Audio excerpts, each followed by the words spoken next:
राधे राधे प्रिय भक्तों, वीडियो आरंभ करने से पहले आइए हम सब मिलकर प्रार्थना करें। जो भी इस दिव्य वाणी को सुन रहा है उसके जीवन में प्रभु की कृपा सदैव बनी रहे, उसके सभी कष्ट दूर हो जाए और उसके हृदय में शांति का दीप जलता रहे। देखो भक्तों, संसार में भी और परमार्थ में भी जो सबसे बड़ी शक्ति है वो है शांति। तुम चिल्ला रहे हो, रो रहे हो, दुनिया को अपनी परेशानी बता रहे हो, इससे क्या होगा? तुम्हारी ऊर्जा क्षय हो रही है।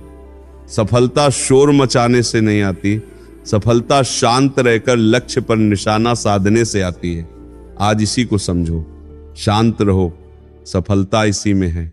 सबसे पहले ये समझो कि तुम अशांत क्यों हो।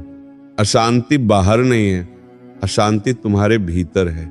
तुम्हें लगता है कि अगर तुम चिल्लाओगे नहीं, हाथ पैर नहीं मारोगे तो दुनिया तुम्हें पीछे छोड़ देगी। ये कलयुग का भ्रम है। तुम सोचते हो उसने मेरा अपमान कर दिया, अब मैं उसे जवाब दूं, मेरा काम नहीं बना, अब मैं चिंता करूं। अरे लाडले, चिंता करने से काम बनता है या बिगड़ता है? जब तुम बहुत घबराए हुए होते हो तो हाथ से पानी का गिलास भी छूट जाता है, होता है ना?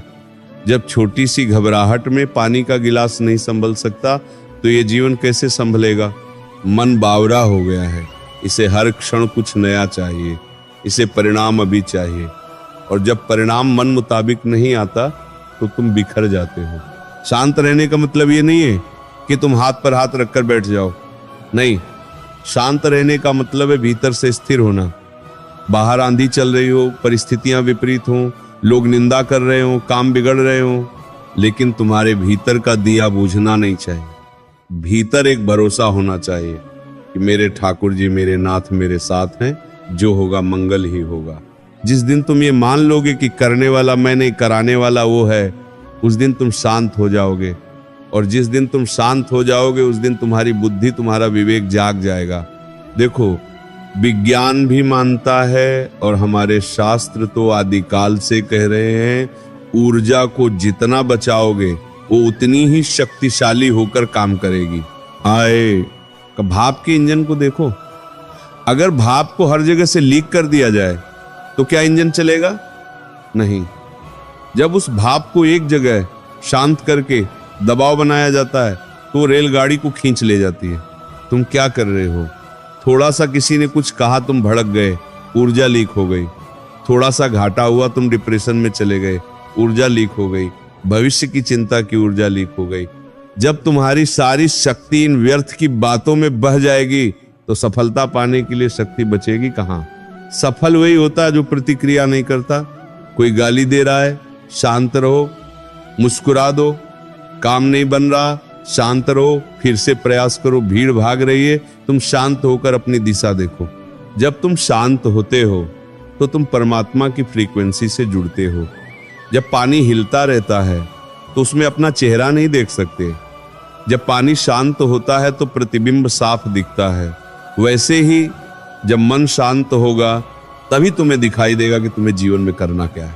सफलता इसी शांति के गर्भ से जन्म लेती है। जो बकबक करते हैं वो बस बकबक ही करते रह जाते हैं, और जो मौन होकर जुबान बंद करके अपने कर्म में लगते हैं, दुनिया एक दिन उनके कदमों में झुकती है। अब तुम कहोगे महाराज जी, शांत रहेंगे तो लोग हमें कमजोर समझेंगे, लोग दबा लेंगे। अरे भाई, शेर जब शिकार करता है तो दहाड़ता नहीं है, वो बिल्कुल शांत, एकाग्र और निशब्द होता है। उसकी शांति उसकी कमजोरी नहीं, उसकी तैयारी है। तुम्हें क्या लगता है सफलता तुम्हारे रोने धोने से मिलेगी?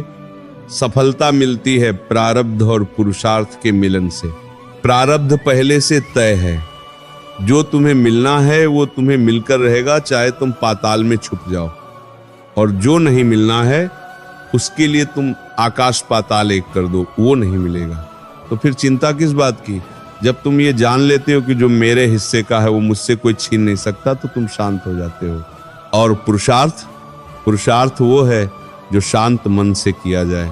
एक डॉक्टर ऑपरेशन करते समय अगर घबरा जाए, चिल्लाने लगे, तो क्या वो मरीज को बचा पाएगा?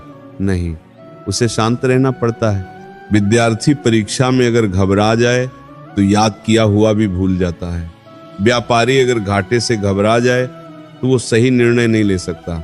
इसलिए मैं कहता हूं सफलता इसी में है।